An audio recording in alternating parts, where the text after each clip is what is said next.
ప్రపంచ శాంతికి America, NATO దేశాల సామ్రాజ్యవాదం విఘాతం కలిగిస్తోందని సిఐటియు జిల్లా ప్రధాన కార్యదర్శి చెక్కల రాజ్ కుమార్, జిల్లా ఉపాధ్యక్షులు కె సత్యరాజు తెలిపారు. ఆదివారం కాకినాడ మెయిన్ రోడ్లోని మసీద్ సెంటర్ వద్ద వరల్డ్ ఫెడరేషన్ కార్మిక సంఘాల సమైక్య పిలుపు మేరకు సిఐటియు ఆధ్వర్యంలో సామ్రాజ్యవాద వ్యతిరేక ఆందోళన కార్యక్రమం చేపట్టారు.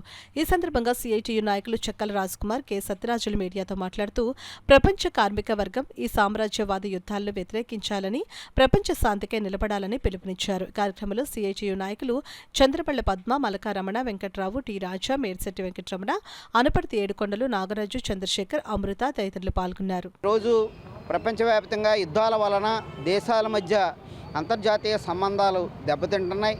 పర్యావరణం చాలా తీవ్రమైన ఒడిదుడుకులకు లోనవుతుంది. అలాగే ఆరోగ్యం ఇప్పటికే మంకీ ఫాక్స్ వచ్చి యూరప్ ఖండంలో చుట్టేస్తుంది. అటువంటి అనేక రకాల వైరస్లు ఈవేళ ప్రపంచాన్ని విస్తరించే పరిస్థితులు యుద్ధం వల్ల ప్రేరేపించే ప్రమాదం ఉన్నది. అంచేత ఐక్యరాజ్య సమితి వెంటనే అమెరికా సామ్రాజ్యవాదాన్ని నిలువరించాలి. ప్రపంచ ప్రజల యొక్క ఆరోగ్యాన్ని వీటన్నిటినీ కాపాడే చర్యలు చేపట్టాలి. అమెరికాలో కీలుబొమ్మగా ఐక్యరాజ్య సమితి ఉండకూడదు. అలాగే ప్రపంచంలో ఉండే ఇతర దేశాలు కూడా ఈ సామ్రాజ్యవాదాన్ని వ్యతిరేకించాలి. ప్రజలు కూడా శాంతి సామరస్యాలను ప్రోత్సహించే విధంగా సామ్రాజ్యవాదాన్ని, యుద్ధోన్మాదాన్ని, ఈ యుద్ధాలని తీవ్రంగా వ్యతిరేకించాలని సిఐటియు కోరుకుంటుంది. ఆ రకంగా ప్రజలందరూ ఈ ఉద్యమానికి సహకరించాలని, శాంతి నెలకొల్పడానికి సహకరించాలని విజ్ఞప్తి చేస్తారు. భారత విదేశాంగ విధానం ప్రజల ప్రాణాలకి రక్షణ కల్పించేదిగా ఉండాలి, యుద్ధాలను నివారించేదిగా ఉండాలి.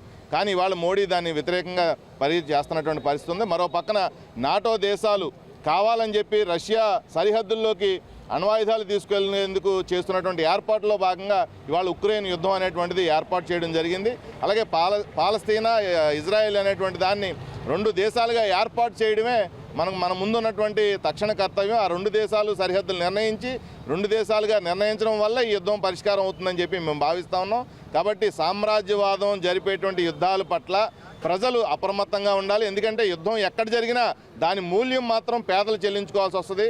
ఇవాళ ఉక్రెయిన్ రష్యా యుద్ధం వల్ల మన సన్ఫ్లవర్ ఆయిల్ 250 రూపాయలు కొనుక్కున్నటువంటి పరిస్థితి ఉంది.